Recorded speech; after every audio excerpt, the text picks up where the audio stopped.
A continuación vamos a hablar sobre trabajo y leyes de conservación. Primero, hablaremos sobre el concepto de trabajo. El trabajo es una magnitud escalar que está dada por la fuerza, por el desplazamiento del punto donde está aplicada esa fuerza y el coseno del ángulo donde están los vectores de la fuerza y el desplazamiento. Y para calcular el trabajo, dado una fuerza constante, tendremos esta fórmula. Hay que considerar que también se puede calcular el trabajo cuando la fuerza es variable, pero para los aspectos de su curso solo veremos cuando la fuerza es una fuerza constante. Entonces, aquí vemos gráficamente el ejemplo de lo que es el trabajo. Es el desplazar un cuerpo aplicando una fuerza que puede tener una dirección. Entonces, hagamos el siguiente ejemplo. Un hombre que limpia el piso jala una aspiradora con una fuerza de magnitud igual a 50 newtons en un ángulo de 30 grados. Calcula el trabajo realizado por la fuerza sobre la aspiradora a medida que ésta se desplaza 3 metros hacia la derecha. Aquí tenemos el diagrama. Un hombre con su aspiradora está ejerciendo una fuerza de 50 newtons en un ángulo de 30 grados y va a desplazar la aspiradora 3 metros. Entonces simplemente sustituimos en la ecuación dada para trabajo. Fuerza por el desplazamiento por el coseno del ángulo. La fuerza es 50 newtons, el ángulo es de 30 grados, el desplazamiento de 3 metros y simplemente sustituimos. Al calcular esto nos va a dar 130 joules. Es importante que consideren los joules como medida para el trabajo. Los joules van a estar dados por newton por metro, ¿ok? Estas serían las unidades que forman un joule. Para cuando resuelvan este ejercicio y si lo resuelven con la calculadora del demo del Excova, les recomiendo que primero saquen el coseno de 30. Pongan 30 en el demo de la calculadora, después opriman el botón coseno y saldrá el coseno de 30. A continuación, solamente multiplican por 3 y por 50. Ahora veremos el concepto de potencia. La potencia es la rapidez con la que se realiza un trabajo mecánico. ¿Ok? Hemos hablado de potencia muchas veces, tal vez sin darnos cuenta, la potencia tal vez de un microondas, la potencia con la que un auto es conducido, la potencia con la que un competidor corre o salta. Entonces, la potencia va a estar dada como el trabajo por unidad de tiempo. Y como sabemos, el trabajo puede ser calculado como fuerza por desplazamiento. Entonces, la potencia puede ser fuerza por desplazamiento sobre tiempo o fuerza por velocidad, que el desplazamiento sobre el tiempo es velocidad. Si recuerdan la primera clase, tendrán estas definiciones algo frescas. Ahora hagamos este ejercicio. Calcula la potencia de un motor eléctrico que eleva una carga de 10.000 newtons a razón de 4 metros por segundo. Nos está dando este problema solo dos datos, la fuerza y una velocidad. Entonces utilizaremos esta fórmula. La potencia va a ser igual a la fuerza por la velocidad, que si recordamos la velocidad es lo mismo que el desplazamiento sobre el tiempo. Imaginen un motor eléctrico como una grúa que eleva una carga. Entonces la potencia que debe tener ese motor para elevar la carga debe ser la siguiente. 10.000 newtons por 4 metros por segundo. Esto nos va a dar 40.000 watts. Ahora, deben notar que un watt es igual a joule por segundo. Y si recuerdan, un joule es igual a newton por metro. Ahora hablaremos de energía cinética. Este es un concepto que tal vez lo tengan muy relacionado, ya que la energía cinética es toda aquella energía que tiene un cuerpo en movimiento. todos los cuerpos que se mueven tienen energía cinética. Y antes de hablar de energía cinética, hay que saber que la energía es la capacidad que tiene un cuerpo para desarrollar un trabajo. Aquí podemos encontrar la definición de energía cinética y la energía potencial. Entonces, la ecuación de la energía cinética sería esta: un medio de la masa por la velocidad al cuadrado. Resolvamos el siguiente problema. ¿Cuál es la energía cinética de un cuerpo de 0.009 kilogramos si su velocidad es de 420 metros por segundo? Imaginemos que es una bala, una canica, cualquier objeto. Entonces tenemos la ecuación para la energía cinética. Simplemente tendremos que sustituir, ya que nos da los valores de masa y velocidad. Esto sería igual a un medio de 0.009 kilogramos por 420 metros por segundo al cuadrado. Esta operación nos da 793.8 joules. Que si ven, las unidades para energía están dadas en joules. Ahora veremos energía potencial, que es toda aquella energía que tiene un cuerpo en virtud de su posición. El ejemplo clásico entre energía cinética y energía potencial es el ejemplo de una montaña rusa, en donde cuando estás en el punto más alto, la energía cinética es baja, pero la energía potencial es alta.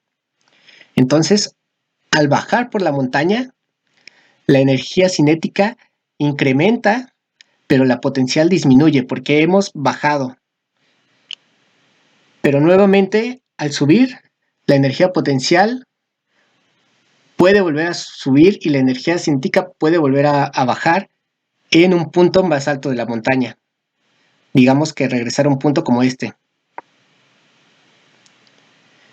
Entonces, para la energía potencial simplemente es la masa por la gravedad por la altura.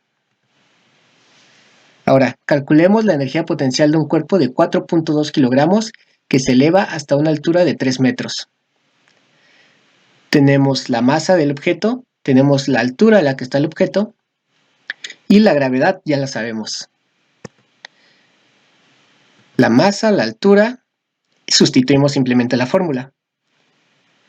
4.2 kilogramos por 9.81 metros sobre segundo al cuadrado, que es la gravedad, por 3 metros.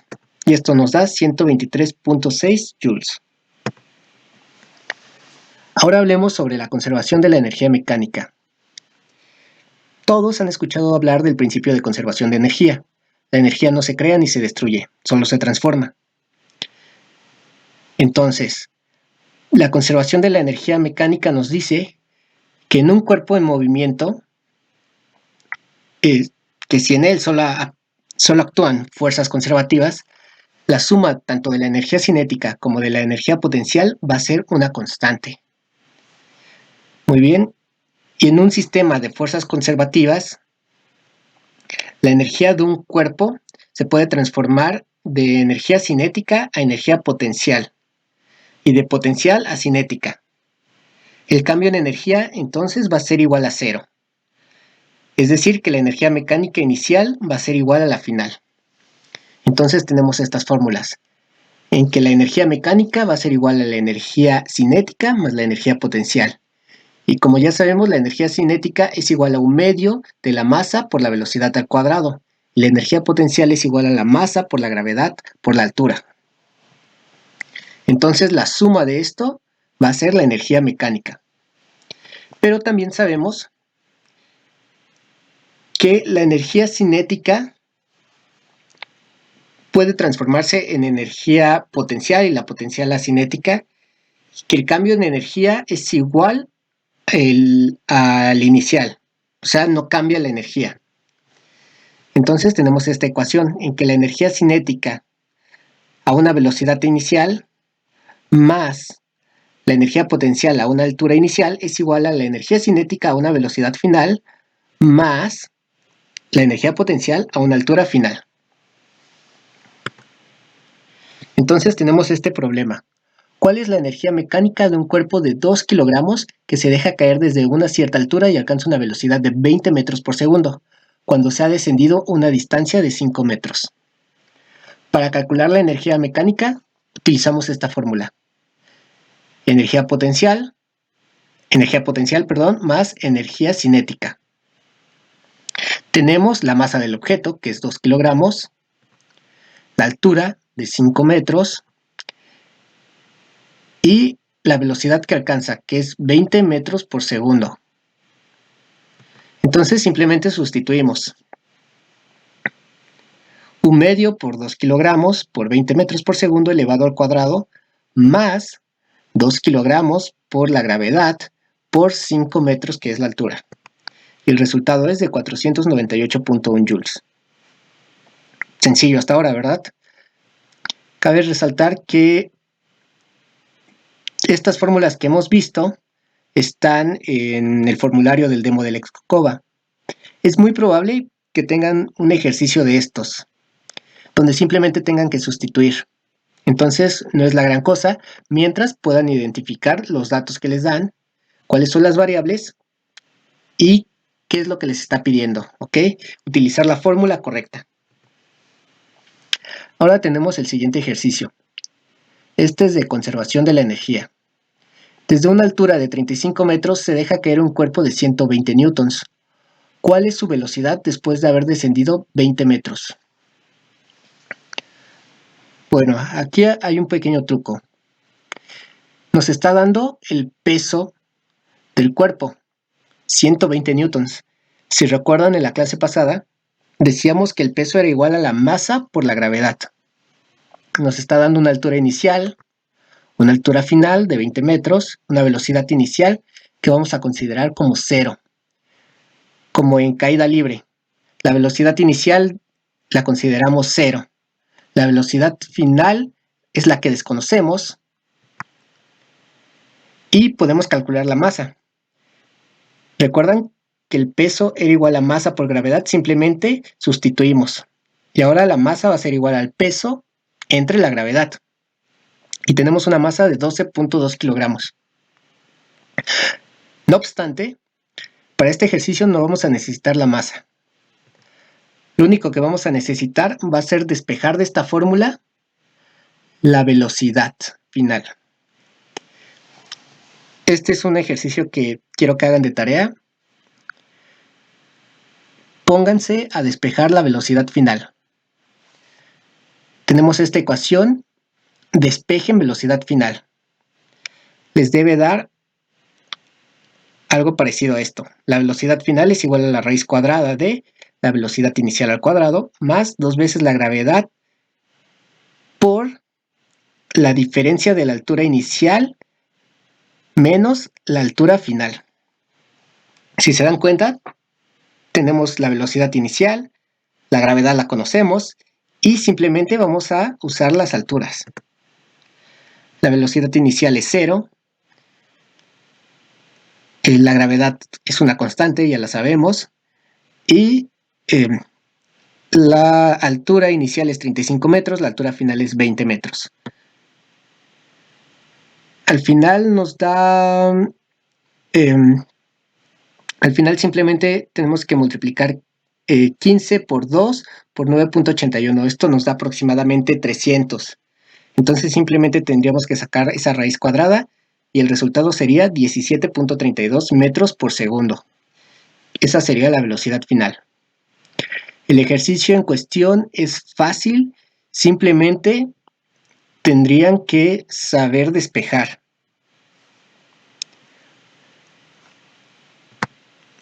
Ahora hablaremos sobre conservación del momento. Primero tendremos lo que es el impulso. El impulso es igual a la fuerza por el tiempo. Después vamos a tener lo que es la cantidad de movimiento o momento cinético. Esto simplemente va a ser la masa por la velocidad a la que se mueve un cuerpo. Después tendremos que el impulso que recibe un cuerpo va a ser igual al cambio en su cantidad de movimiento, o de momento cinético, que esto sería igual a la fuerza por el tiempo, que es igual a la masa por la velocidad final menos la masa por la velocidad inicial. ¿Ok? Son ecuaciones muy sencillas. Hagamos un ejemplo sobre impulso. ¿Qué impulso recibe un cuerpo al aplicarle una fuerza de 45 newtons durante 5 segundos? Esto es extremadamente sencillo, simplemente tenemos la fuerza, tenemos el tiempo. Multiplicamos 45 por 5 y nos da 225 newtons por segundo. Ese sería el impulso. Ahora, para calcular la cantidad de movimiento de un cuerpo cuya masa es de 8 kilogramos y se mueve a razón de 4 metros por segundo. Esta es igual de sencilla.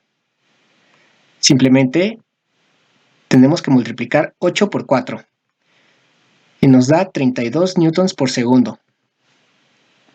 Ahora, tenemos un cuerpo de 0.70 kilogramos que se encuentra en reposo. Se le aplica una fuerza durante 2 segundos para imprimirle una velocidad de 15 metros por segundo. ¿Cuál es la magnitud de la fuerza aplicada al cuerpo? Entonces tenemos esta ecuación que hemos visto antes, que es la ecuación del impulso que recibe un cuerpo, que va a ser igual a la cantidad de movimiento. ¿Ok? Simplemente tenemos masa, tenemos la velocidad final, tenemos una velocidad inicial que vamos a partir de 0, porque sabemos que ha aumentado 15 metros por segundo su velocidad. Entonces vamos a partir de que su velocidad inicial era 0. Y el tiempo en el que se aplicó esa fuerza. Entonces simplemente tenemos que sustituir. Despejamos el tiempo para obtener la fuerza y sustituimos. 0.7 kilogramos por 15 metros sobre segundo menos 0.7 por 0 entre 2. Y el resultado es 5.25 newtons. Enseguida tendremos lo que son las colisiones entre partículas en una dimensión. Cuando nosotros consideramos que dos partículas chocan, imagínense tal vez dos canicas que chocan entre ellas. El choque puede ser elástico, es decir, que la energía cinética total del sistema es la misma antes y después del impacto. O sea, las canicas chocaron, iban a una velocidad, chocaron y después de chocar vuelven a estar a la misma velocidad. No pasó nada. La energía cinética se conservó. Choque inelástico. Aquí es donde chocan y sí cambia algo. Los cuerpos se dice que presentan una deformación. La energía no se conserva. Cambió la energía antes del choque. Puede que uno de los objetos haya adquirido más energía cinética y otro haya tenido menos energía cinética. El chiste es que el choque va a presentar una deformación en estos objetos. Y para esto vamos a tener la ley de conservación de la cantidad de movimiento. Esta nos va a decir que cuando dos cuerpos colisionan, la cantidad de movimiento antes y después no va a variar. ¿Ok? Entonces, tenemos que los cuerpos van a tener una cantidad de movimiento antes de chocar. Dos cuerpos, cada uno con sus respectivas masas y a su respectiva velocidad inicial antes del choque. La velocidad antes del choque, quiero que se den cuenta que está definida como U. Después de chocar, los cuerpos van a tener igual su misma masa, pero las velocidades cambian. Van a tener una velocidad después del choque. Esta sí está denotada con la V. La ley de conservación de la cantidad de movimiento nos va a decir que la masa por la velocidad antes del choque del primer objeto más la masa por la velocidad antes del choque del segundo objeto es igual a la masa por la velocidad después del choque para el primer objeto más la masa por la velocidad después del choque para el segundo objeto. Ahora tenemos este problema. Una bala de 0.01 kilogramos es disparada de un revólver cuya masa es de 0.4 kilogramos. Si el proyectil sale con una velocidad de 450 metros, ¿cuál es la velocidad de retroceso del revólver? Entonces, tenemos la masa del primer objeto, que sería la bala, de 0.01 kilogramos, la masa del segundo objeto, que es el revólver, de 0.4 kilogramos, y consideraremos las velocidades antes del choque como 0, ¿ok? Porque partimos de un estado en donde no hay movimiento. Tenemos la velocidad con la que sale disparada la bala, que es de 450 metros por segundo. Ahora queremos saber cuál es la velocidad de retroceso del revólver. Esto lo estamos viendo como un choque, pero si recuerdan la clase pasada, les comentaba sobre los disparos, que a veces el arma retrocede. Con la tercera ley de Newton, si recuerdan. Entonces, calculemos cuál es la velocidad de retroceso que tuvo este revólver al hacer el disparo. Simplemente tenemos que despejar. ¿Ok? Sabemos que podemos igualar esto a 0. Esta ecuación la igualamos a 0. Es decir, pasamos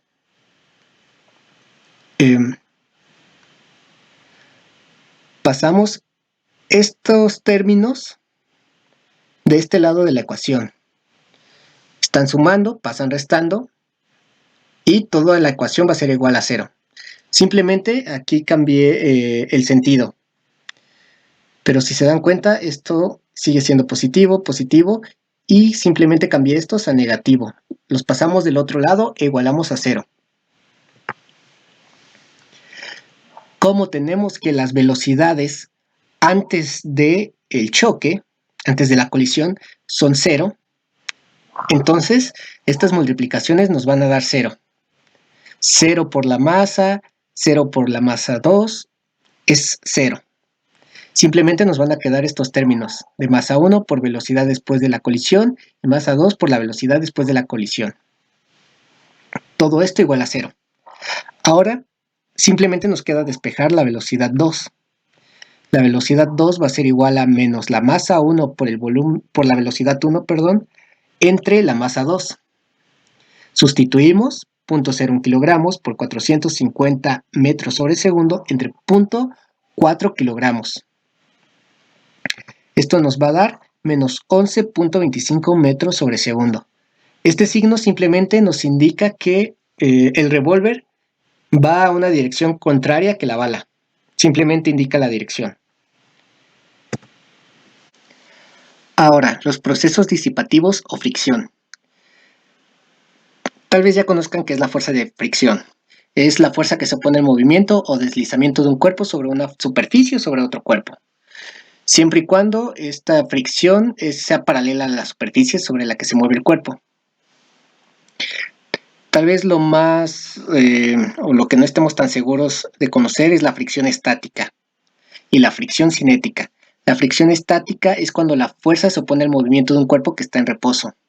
Y la fricción cinética es la que se opone al movimiento de un cuerpo, pero cuando éste se está moviendo.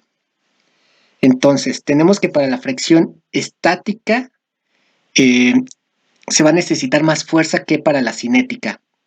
¿Por qué? Porque la cinética ya se está moviendo el cuerpo y en la estática está en reposo. Entonces tienes que aplicarle más fuerza porque se tiene que mover. Y la cinética ya está en movimiento. Entonces simplemente tienes que mantener ese movimiento.